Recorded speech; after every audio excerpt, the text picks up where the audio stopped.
Yan mga kaulam, magluto tayo ng pansit gisado. Mickey ang gagamitin nating pansit. Pansit Mickey, yan. Ating mga ingredients. Yan ang ating mga ingredients, naka-prepare na siya. Yung pansit Mickey, papakulan siya. Tapos, hugasan siya. Kasi pag hindi mo siya inugasan, medyo mapait-pait siya eh. Ganun yung style ng pagluto niya. Kailangan pakulo ng 8 tasang tubig, tapos lagay mo siya. Magluto na, salain mo, tapos hugasan. Yan ang ating pinakulang tubig. Yan na. Hugasan.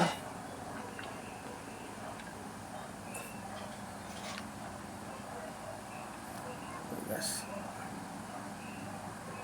Yan, okay na yan. Pwede na yan. Hugasan lang natin yan.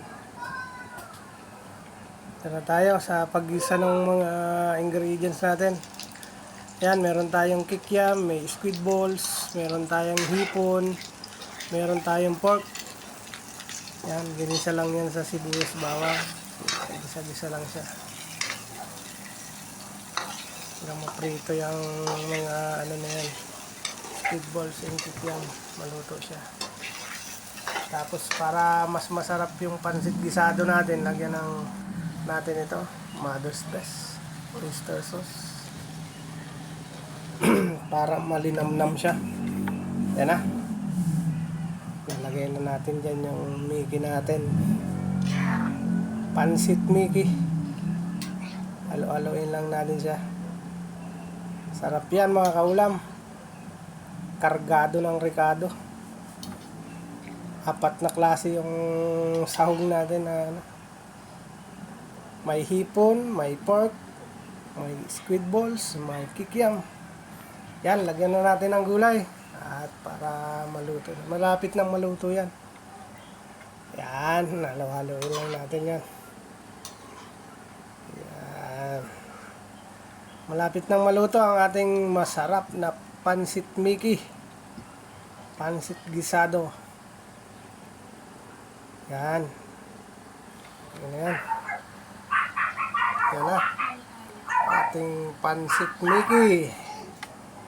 Masarap na pansit Mickey. Yan. Tikman na natin yan. Tikman na natin ang masarap na pansit Mickey. Yan o. Medyo malapot-lapot yung sabaw niya. O. Panalo yan. Yan na, yan na. Lagyan natin ng sabaw. Yan. Tikman na natin yan.